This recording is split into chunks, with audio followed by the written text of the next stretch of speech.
kita mulai presentasi kita pada hari ini. Yang pertama ini adalah struktur teks biografi yang akan dijelaskan oleh saudara Zaka. Silakan.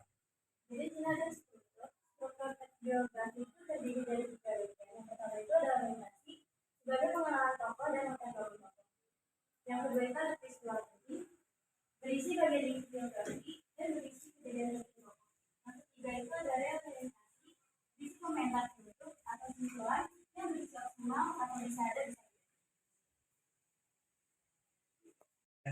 Alwi Abdul Jalil adalah seorang guru dan pemimpin komunitas setempat.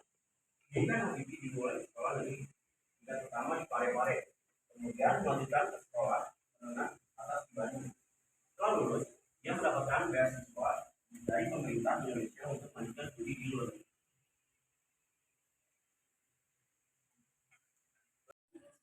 Teks biografi yang pertama ada biografi menurut sisi penulis. Biografi di sini dituliskan sepenuhnya menurut pandangan penulis mengenai seorang tokoh yang diceritakan. Secara lebih lanjut, teks ini terbagi menjadi 2 macam, yaitu autobiografi dan biografi. Adalah tokoh yang memainkan peran kunci dalam sejarah Indonesia modern. Ia adalah Presiden Indonesia ketiga dari sejak Mei 1998 hingga Oktober 1999. Nah, berikut ini adalah gambaran singkat tentang kehidupan, pencapaian, dan warisan dari Indonesia. Ya, kemudian ada kaidah kebahasaan. Bagian ini akan dijelaskan oleh saudara Lina. Kaidah kebahasaan biografi ada teman, itu pronoun personal atau kata ganti orang ketiga. Biasanya pronoun personal dipakai secara bergantian dengan cara menyebutkan nama tokoh atau nama panggilan yang diangkat. Contohnya seperti beliau, dia, atau dia.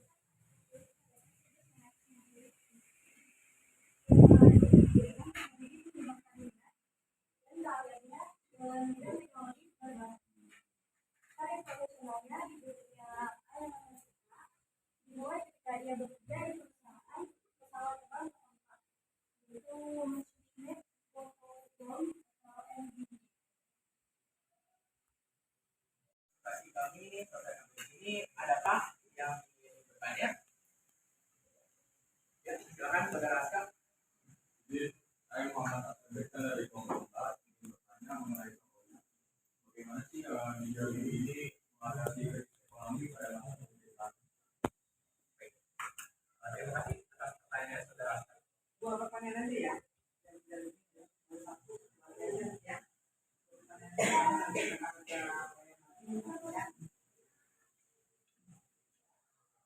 Silakan saudara Fahri. Ya, saya di sini melakukan koordinat.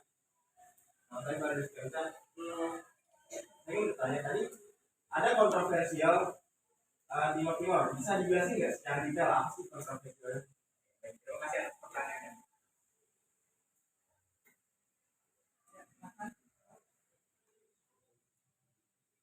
Saya menjawab pertanyaan dari untuk mengatasi krisis ekonomi, pemerintah jadi Habibie mengambil beberapa kebijakan yang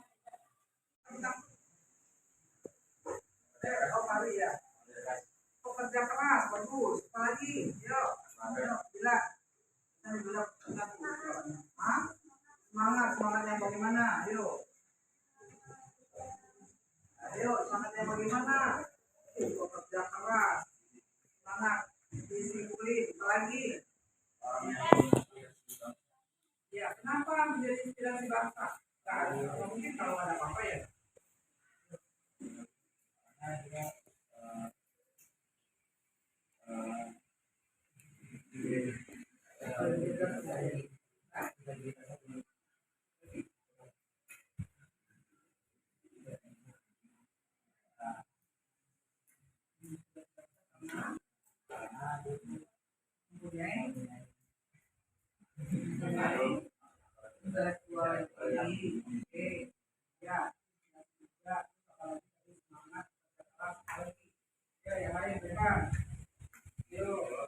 Tanggung jawab, lagi.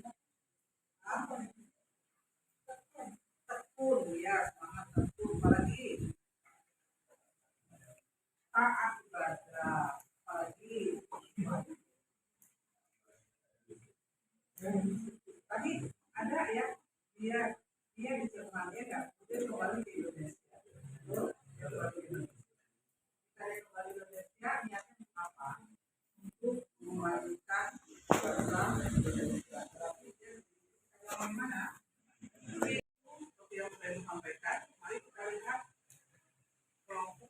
menyajikan pendapat mereka, karya mereka untuk melihat struktur kaidah kebahasaan dalam teks geografi yang akan mereka sajikan. Nah, itu sebagai lima. Kemudian untuk panduan pertanyaan kemarin sudah diberikan ya, ada 7 panduan yang keluarkan, nanti bisa menjawab satu persatu dari apa yang kita berikan. Ya, ya kelompok Alif silakan. Yang lain jangan lupa untuk mengeluarkan catatannya, ya. Ini apa yang sudah kemarin diberikan. 7 katanya, yang satu kan main mapping ya. Lepas ya.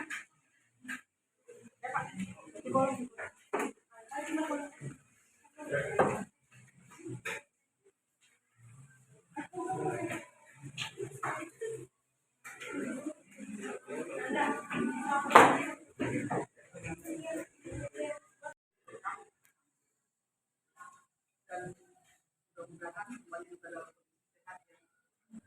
Nah, dengan pembelajaran kita pertemuan sebelumnya, kita sudah membahas tentang geografi dan beberapa yang nanti apa nilai-nilai kebaikan dari tokoh itu bisa dijadikan sebagai motivasi dalam hidup kita. Nah, hari ini kita akan menampilkan satu kelompok lagi untuk melihat bagaimana nanti tokoh-tokoh yang akan ditampilkan oleh kelompok berapa kelompok dua tentang BPH ini ya, BPH ini di mana nanti dari tokoh ini nilai apa yang akan kita ya. Nah, mari. Kita ulang dari mana nih? Lanjutkan aja ya. Oke, kita lanjutkan ya. Nah, jadi sikap-sikap apa saja yang dimiliki oleh seorang Habibie tadi? Ayo kita rangkum sekarang. Ya, tadi sudah banyak pendapat nih. Ketika kelompok Alif menyampaikan, yang lain menyimak dengan baik, kemudian ada beberapa. Nah, coba. Tadi Nabila, apa tadi Nabila? Semangat, Fahri, bekerja keras, Dinar, tekun, kamu Taufikur ya? Taufikur. Ini siapa? Oh, Edgar, maaf Edgar ya, maaf Edgar. Edgar apa tadi Edgar? Memiliki aspirasi, oke. Apalagi inteligensi, ya kan? Kemudian taufik, taat ibadah, ya, nasionalisme. Nah, kira-kira nilai-nilai yang melekat pada seorang Habibie ini bisa nggak kita contoh atau ada tidak dalam perkembangan kalian nih, perkembangan kalian menuju atau mencapai cita-citanya nanti nih, ada nggak kira-kira yang bisa ditiru? Hah? Nggak ada? Oh ada, pasti ada ya. Kalau kita punya cita-cita yang tinggi, kita pasti akan mengikuti, ya, mengikuti langkah seorang Habibie. Kenapa? Karena kita berharap mudah-mudahan akan lahir Habibie yang lain, ya enggak? Yang mungkin juga nanti akan lebih. Kalau Habibie yang kita kenal berhenti hanya sampai di sini, kalianlah Habibie yang akan meneruskan pembangunan bangsa dan kemajuan bangsa kita. Setuju? Setuju. Ya. Nah, tadi juga sudah Ibu sampaikan bahwa kalian punya catatan-catatan tadi ya, ada 7. Ada 7 yang akan memandu kalian. Nah, silakan sekarang diskusikan itu. Nanti tidak butuh waktu lama ya. Ibu akan minta untuk perwakilan dari kelompok berdiri menyampaikan apa yang sudah kalian rangkum tadi. Untuk mind mappingnya ntar dulu aja. Kan kalau mind mappingnya kan agak punya proses ya, agak butuh proses. Nah, cukup yang 7 itu saja dulu. Silahkan bekerja di kelompok masing-masing, kemudian silakan nanti satu kelompok sebagai perwakilan kelas ini untuk menampilkan hasil diskusinya. Masih ingat dengan yang 7? Masih dong, pasti. ya. Siapa nama tokoh, kemudian bagaimana dia dilahirkan, ya enggak? Iya. Kemudian masa sekolahnya, masa karirnya, ya kan? Iya. Dah, silakan. Ibu beri waktu sekitar 10 menit boleh ya? 10 menit. Waktu kita kan dari pangkas-pangkas nih, ya. Yuk, silakan.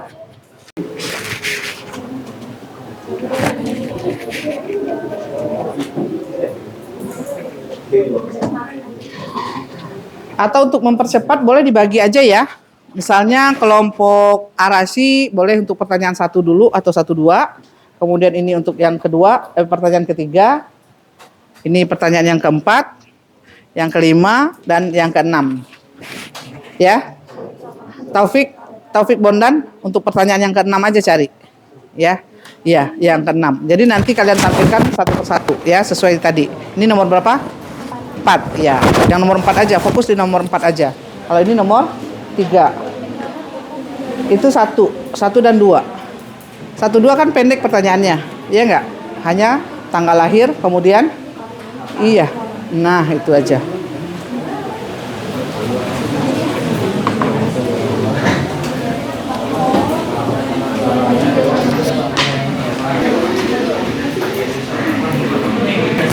Kejar-kejaran poin, yuk. Yang duluan selesai dapat bonus poin. Yuk. Oh, kelompok arasi duluan. Boleh berdiri, silakan. Nah ya, saya Rasul Rasid Pasiraja dari kelompok 1 ingin menjawab pertanyaan nomor 1 dan 2. Yang pertama, kapan dan di mana tokoh tersebut dilahirkan? Yaitu tepatnya di 25 Juni 1936 di Parepare, Sulawesi Selatan. Yang kedua, siapakah nama kedua orang tuanya dan bagaimana status sosialnya? Nama kedua orang tuanya hanya disebutkan ayahnya saja, yaitu Alwi Abdul Jalil Habibi, yang dimana dia ini seorang guru dan pemimpin komunitas setempat. Demikian. Ya, sudah? Ya, sudah. Sudah, silakan duduk. Bagaimana yang lain? Setuju? Setuju ya. Karena tadi sudah dipaparkan oleh kelompok Alif tentang kelahiran B.J. Habibie dan nama orang tuanya. Nah, pertanyaan yang ketiga. Pertanyaan ketiga. Ada? Sudah dapat jawabannya? Untuk yang keempat, ya. Nggak usah ditulis, langsung jawab situ aja boleh. Yang keempat, yang kelima sudah. Ayo, siapa dulu nih? Ayo, belum? Yang keenam, oh keenam sudah? Ya, temanmu sudah. Aubrey sudah, Aubrey? Udah, Aubrey, silakan Aubrey. Berarti tadi arasi poin pertama, Aubrey kelompoknya poin kedua. Kan tadi udah berjanjikan. Yang cepat dia dapat. Berarti dia dapat poin. Oke ya? Yuk, silakan. Apa prestasi besar yang pernah diraih sang tokoh? Pertama, B.J. Habibie meraih gelar doktor di Jerman. B.J. Habibie meraih gelar doktor dengan predikat summa laude saat Cum kuliah laude. Ya, Cum laude. summa laude Oh, summa laude. Iya. Oke. di Jerman. Kedua, B.J. Habibie berhasil membuat pesawat. Ilmu yang didapatkannya sama menuntut ilmu di Jerman, B.J. Habibie pun berhasil membuat pesawat. Ketiga, menjadi presiden direktur PT IPTN. Setelah lulus kuliah di Jerman, B.J. Habibie kembali ke Indonesia dan tetap ingin berkontribusi dalam dunia penerbangan. Pada tahun 1976, saat PT Industri Pesawat Terbang Nasution berdiri, B.J. Habibie langsung mendapat posisi presiden direktur. Yang terakhir, berhasil meraih penghargaan nasional dan internasional. Prestasi B.J. Habibie di dunia internasional akhirnya mendapat penghargaan Edward Warner Award dan Award Von Karman. Penghargaan tersebut setara dengan hadiah Nobel Prize. Udah? Udah, Bu. Aubrey, terima kasih. Silakan duduk. Bagaimana penjelasan Aubrey tadi? Bisa dipahami? Karir Habibie? Ya. Dia lulusan Jerman, ya. Gelar doktornya diraih di Jerman. Tapi walaupun demikian, walaupun ilmunya tinggi, walaupun dia berhasil menciptakan mesin pesawat, tapi tetap dedikasinya untuk bangsanya, ya enggak? Itu tadi, makanya ketika kalian menyampaikan tadi nilai-nilai yang ada pada seorang B.J. Habibie, katakan bahwa dia cinta tanah air, itu yang membuktikan, ya. Dia tidak menjadi warga negara asing, Jerman terutama, tapi dia kembali ke bangsanya, kemudian berkontribusi untuk pembangunan bangsanya. Jadi dulu namanya Nurtanio, ya, di Bandung. Ya, N25 Gatot Kaca itu, yang berikutnya kita kenal dengan industri pesawat terbang Nurtanio Bandung, di Bandung. Ada yang orang Bandung sini? Mungkin sudah pernah ke sana? Nah, yuk. 2 pertanyaan sudah terjawab. 3 ya, 3 karena tadi kelompok Arasi 2, kemudian kelompok Aubrey 1, udah 3. Nah, pertanyaan berikutnya masih ada poin nih. Oke. Kalau dipoinin cepet ya. Ya, kelompok siapa namamu? Aisyah, ya. Silakan Aisyah. Saya akan menjawab pertanyaan nomor 4. Bagaimanakah tokoh menjalani masa pendidikannya? Pendidikan Habibie dimulai di sekolah negeri SN tingkat pertama di Parepare. Kemudian melanjutkan ke sekolah menengah atas di Bandung. Setelah lulus, ia mendapatkan beasiswa dari pemerintah Indonesia untuk melanjutkan studi di luar negeri. Ya, itu masa pendidikan Habibie, ya. Jadi karena kepintarannya, kalian juga akan bisa, ya. Tadi sudah Ibu katakan bahwa kalau kalian belajar dengan tekun, punya niat yang baik, ya enggak, kalian juga akan menjadi dan akan bisa menjadi Habibie selanjutnya, ya. Nah, bukan berarti Habibie dalam konteks fisik ya, tapi ingat, kembali lagi ke tujuan pembelajaran kita, bahwa nilai-nilai yang ingin kita capai dari pembelajaran ini apa tadi? Bahwa nilai-nilainya adalah untuk mengambil nilai-nilai positif yang akan memotivasi kita, ya enggak? Paham ya? Oke. Nah, udah pertanyaannya. Berikutnya siapa lagi nih? Ada 2 lagi nih. Ini apa ini nih? Ayo. Ya udah. Nih, kelompok Goen dulu nih. Ya, kamu namanya siapa? Saya Muhammad Aska Gaisan dari kelompok 4 ingin menjawab pertanyaan nomor 3. Itu apa keistimewaannya dari silsilah keluarga B.J. Habibie? Keistimewaannya itu salah satunya keluarganya ini punya latar belakang pendidikan yang baik. Ayahnya ini merupakan guru dan ibunya ini dokter spesialis. Kakeknya ini seorang pembuka agama dan Habibie-nya sendiri mempunyai pendidikan yang tinggi. Yuk. Jadi silsilah keluarganya saja sudah tercermin ya. Sudah tercermin bahwa seorang Habibie ini adalah dari keturunan yang berpendidikan dan berketuhanan yang taat, ya, yang taat agama. Dan ternyata memang agama itu adalah fondasi kita, ya. Sebagai umat beragama, tentu saja agama itu menjadi landasan kuat bagi perjalanan hidup kita. Betul? Betul. Nanti setelah semuanya selesai, Ibu akan minta refleksi dari kalian ya. Dengan pembelajaran ini apa kira-kira yang dapat kalian ambil hikmahnya? Oke, terima kasih Aska, silakan duduk.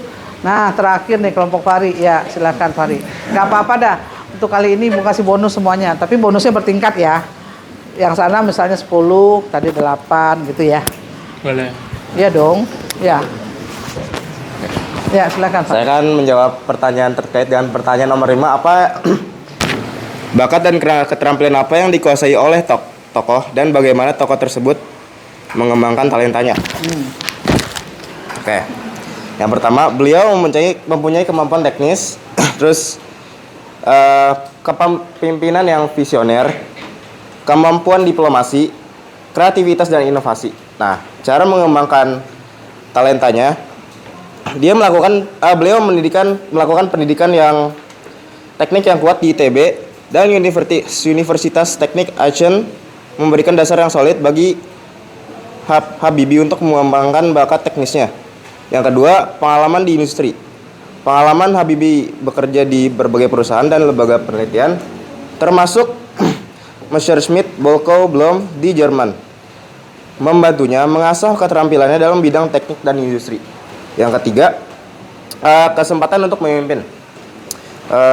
Dengan menjabat di berbagai posisi kepemimpinan, termasuk sebagai Menteri Riset dan Teknologi, beliau memiliki kesempatan untuk mengembangkan keterampilan kepemimpinannya termasuk visi strategis dan kemampuan diplomasi.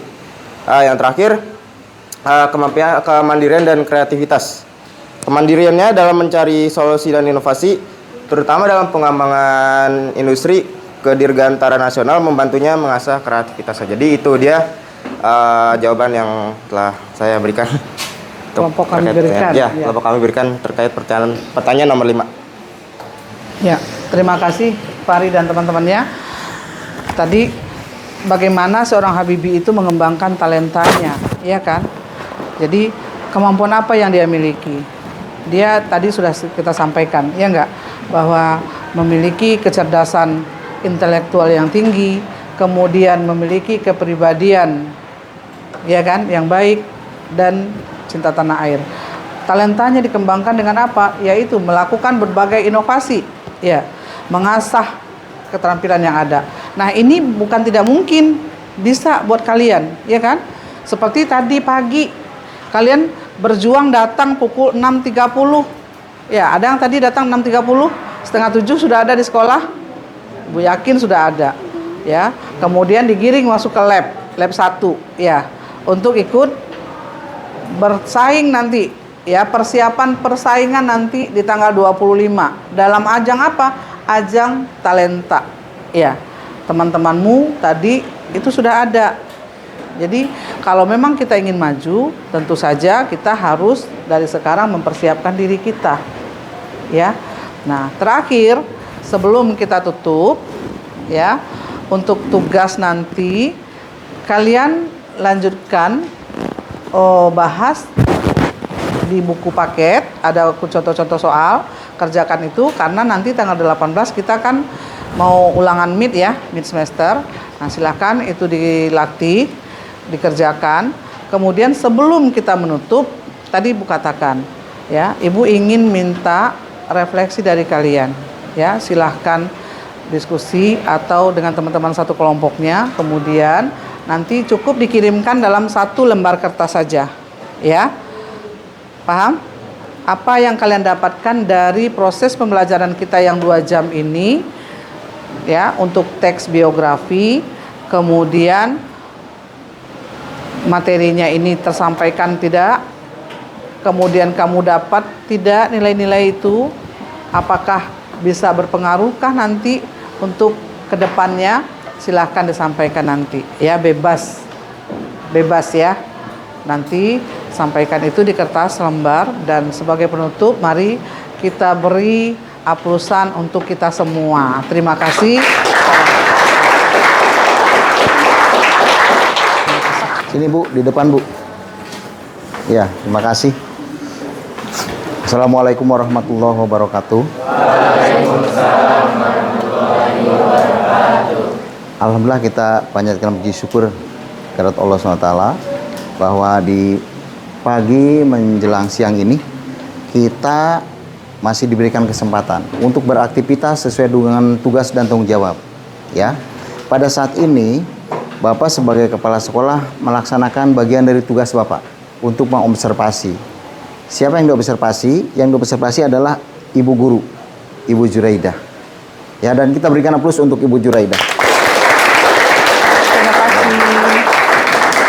Dia sebagai guru mata pelajaran bahasa Indonesia yang tentunya mendidik dan mengajar, dan juga, ya, dia pernah mengajar juga pelajaran lain, bahkan sekarang masih, walaupun dibantu dengan temannya, yaitu mengajar sejarah. Berarti berdedikasi tinggi, loyalitas yang tinggi. Nah, ini suaranya saya tidak seperti yang di luar nih, apakah karena ada saya pelan gitu, tapi jelas, atau biasanya keras gitu kan. Biasanya kan ibu suaranya keras kan. Ya, ini menggambarkan bahwa ternyata ibu ini punya peran lain, ya, selain tenaga pengajar juga dia sebagai kesiswaan. Dan jadilah kalian anak-anak yang dididik oleh kesiswaan ini atau oleh ibu guru sebagai mata pelajaran bahasa Indonesia yang diharapkan santun, ya, punya suara bicara yang jelas, ya, bahasanya juga bahasa yang baik, apalagi bahasa Indonesia kan, ya, tidak bahasa-bahasa hewan, ya, tidak boleh keluar di 10 8 ini. 8. Ya, karena Bapak selain melihat dari mengobservasi gurunya juga mengobservasi kalian. Kelas 10-8 seperti apa nih dalam proses pembelajaran. Ya. Bisa saja nanti saya masuk lagi dengan pelajaran yang lain karena semua guru harus. Kalian jangan kaget kalau sekarang melihat Bapak Ibu guru ketika mengajar foto atau selfie kegiatan awal atau akhir. Karena memang tuntutannya seperti itu. Ya. Nah, dan kita berikan aplaus untuk anak 10-8 ini, ya.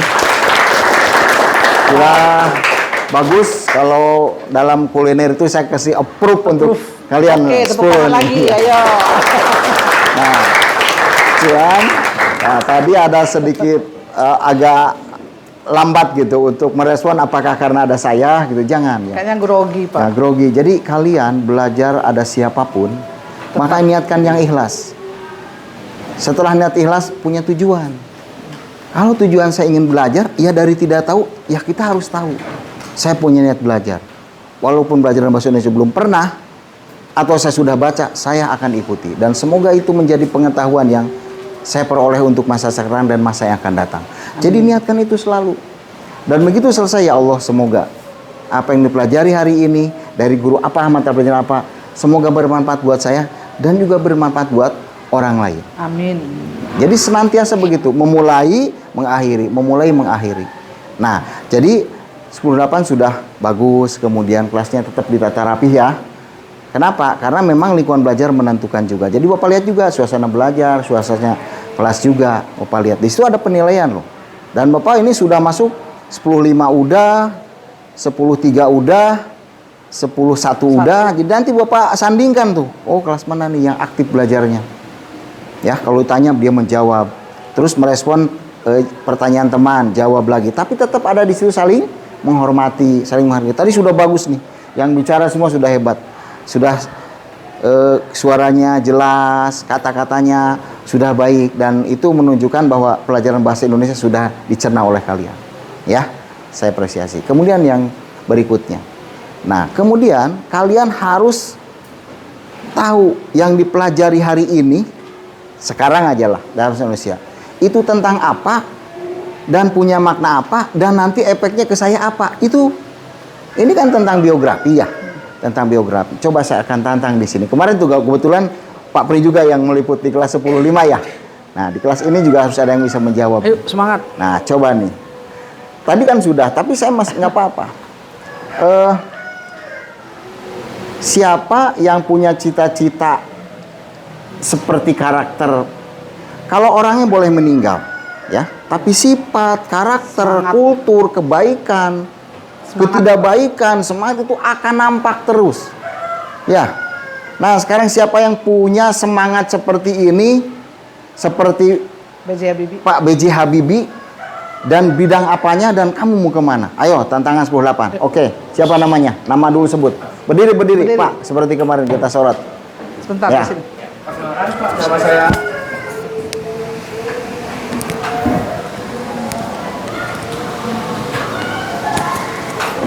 Ya, silakan. Langsung aja Pak. Ya. Perkenalkan, nama saya Muhammad Alif Maheswara Rabana Budiono. Ya.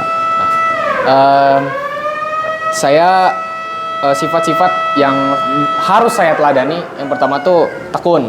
Oke. Nah, tekun, kemudian semangat belajar, habis itu taat beragama, dan juga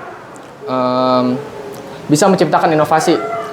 Karena saya bercita-cita ingin menjadi seorang arsitek, yang dimana arsitek ini bekerja dalam lingkungan untuk membangun suatu struktur bangunan. Nah, bangunan ini bisa beragam. Saya ingin menciptakan inovasi, misalkan bangunan apa yang kira-kira dia mengurangi emisi gas kaca, tapi dia juga bermanfaat untuk lingkungan, jadi ramah lingkungan. Nah, seperti itu Pak yang ingin saya capai dan lakukan untuk masa depan saya nanti. Oke, super sekali.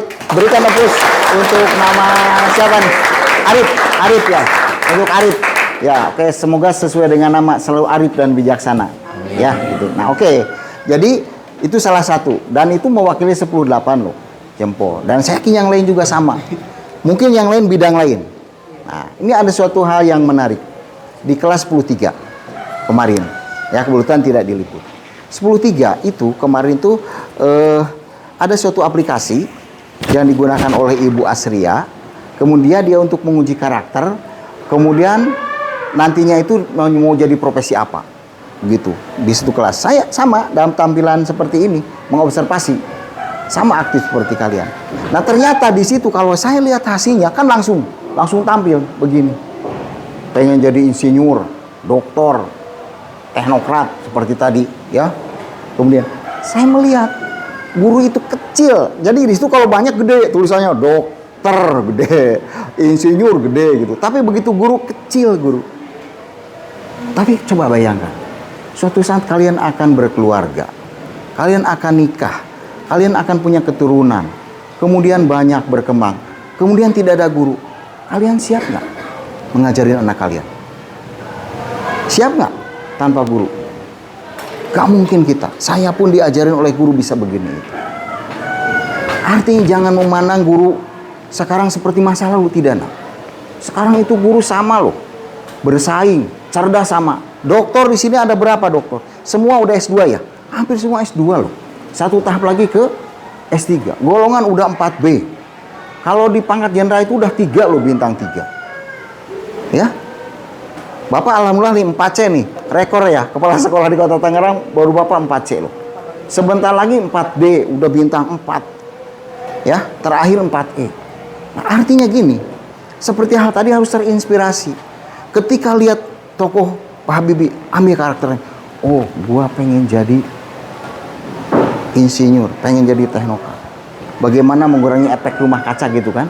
Dijadikan suatu fondasi yang tetap bisa bermanfaat. Tapi kalian, ketika kalian berjalan ke suatu kampung, ada anak-anak kecil yang kelihatan terlantar, kalian juga harus terinspirasi. Siapa yang bertanggung jawab dia? Bisakah saya menjadi seorang guru yang bukan hanya tampil di sini loh? Guru itu jangan hanya diartikan yang tampil di sekolah, bukan. Kan mahasiswa juga bisa disebut sebagai guru kan? Ketika dia mengkoordinir di lingkungannya, ngajarin ilmu yang bisa, anak-anak yang tidak mampu, ayo nah. Itu guru. Jadi jangan ditafsirkan guru itu hanya sekedar yang ada di kelas. Tidak. Kalian, Anda masuk nanti menjadi teknokrat, bisa jadi guru. Sampaikan ilmunya ke orang lain, orang yang tidak mampu. Ya. Nah, jadi bukan berarti harus jadi guru, bukan nih, bukan harus jadi guru, bukan. Tapi kita harus punya visi ke depan, visioner seperti tadi. Ya, punya cita-cita yang jelas. Ketika di lingkungan ternyata bau, kumbuh, airnya begitu timbul, saya ingin menjadi ya seorang ahli kimia. Bagaimana air itu supaya tidak kotor? Kalau kita di rumah, air itu kan ada suatu kompleks yang bau kuning. Kalau seorang kimia, kalian belajar kimia sungguh-sungguh, maka kalian bisa buat yang sederhana. Ya, ambil bekas tong sampah, kemudian dikasih keran. Kemudian di situ buat penyaringan air yang sederhana.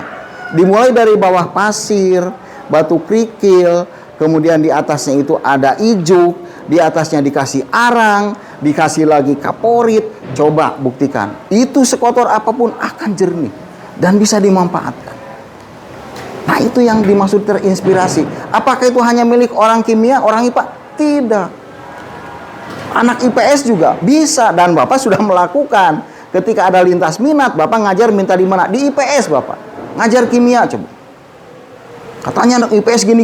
Enggak. Tergantung kalian, tergantung kita yang membawanya. Kalau kalian jadi supir, jadi nahkoda, tergantung.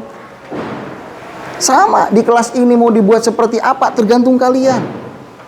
Kalau kalian kreatif, ada guru, tidak ada guru, ayo kita belajar. Gimana nih pelajaran ini susah? Sama. Ya. Jadi sekali lagi biografi ini sangat penting, akan menginspirasi terhadap kita. Coba kalau tidak ada seperti Pak Habibie, coba. Adakah nama yang cukup besar di dunia dari Indonesia? Pak Habibie cukup menggelegar. Dia di Jerman dipakai. Kalau tidak diundang oleh presiden mungkin dia nggak pulang, mungkin karena mungkin penghargaannya di sini kurang mungkin. Makanya kita dorong semoga penghargaan terhadap kita, terhadap anak bangsa ini semakin besar. Sehingga jangan pergi keluar. Ayo di Indonesia udah subur. Tapi hargai kan gitu kan. Hargai, nilai kasih. Kan begitu. Banyak loh yang pinter itu. Bukan Pak Habibie aja. Tapi coba lihat, ketika Pak Habibie, kenapa sukses seperti itu? Ketika dia jadi presiden, kemudian diwawancarakan, apa yang menjadi Anda sukses? Coba jawabannya apa dia? Saya hanya dengan mengelola waktu. Saya cukup tidur 2-4 jam. Walaupun secara kesehatan kan tidur 6-8 kan. Tapi kan ada masa tenggangnya nak. Di usia kecil, usia sedang. Kalau usia dalam taraf yang udah dewasa, yang sudah berpikir, yang punya masa depan, itu dia mengatakan hanya 2-4 jam. Coba. Berarti dia sisa waktunya digunakan apa? Digunakan belajar. Maka kalau kalian mau jadi dokter, insinyur, jadi guru, jadi teknokrat dari sekarang, tanamkan dalam jiwa, niatkan yang ikhlas, lalu sungguh-sungguh. Kalau saya mau jadi dokter, ingat loh, dokter bukan hanya uang orang tua cukup. Tidak loh. Jadi dokter itu kultur belajar anaknya itu, coba lihat, sampai lusuh-lusuh. Kenapa? Kalau dokter asal-asalan, kamu bisa disuntik, harusnya disuntik apa? Pakai zat apa? Gak bisa nak. Itu dokter. Sama juga teknokrat. Kalau asal-asalan buat bangunan, tidak tahu ilmunya, pencampuran berapa, semen berapa, itu sama rusak juga. Ya, jadi untuk itu maka tanamkan dari sekarang. Kamu mau jadi apa? Lakukan. Kerja kerasnya apa? Lihat biografinya. Lihat. Cari tahu dokter yang hebat. Cari apa? Bagaimana perjuangannya? Mau jadi guru, cari guru yang hebat seperti apa. Mau jadi teknokrat, cari teknokrat yang terbaik. Baca di biografinya terus. Itu akan termotivasi, akan tertanam. Tapi kalau kita hanya ucapan, saya nanti misalnya mau jadi apoteker. Padahal dia itu harus belajar awal dengan semangat kimia. Ya kan? Ya kita berarti itu harus. Yang lain pelajari tapi itu harus lebihkan. Ketika pulang baca yang sudah, lalu yang lebihnya apa? Oh saya apoteker kimia, baca. Oh saya dokter, oh biologi, baca. Ya, jadi itu yang dimaksud bahwa kesuksesan bukan keberuntungan semata, tapi kesuksesan adalah proses kerja keras yang cukup waktu panjang. Terima kasih, sukses anak 108, semoga menjadi contoh buat kelas lain ya di SMA Negeri 5 ini. Sukses semua. Ya, jadi teknokrat, jadi pengusaha, jadi ownernya, pemiliknya, jangan pegawainya, saya doakan. Pemilik usaha, pengusaha, ya.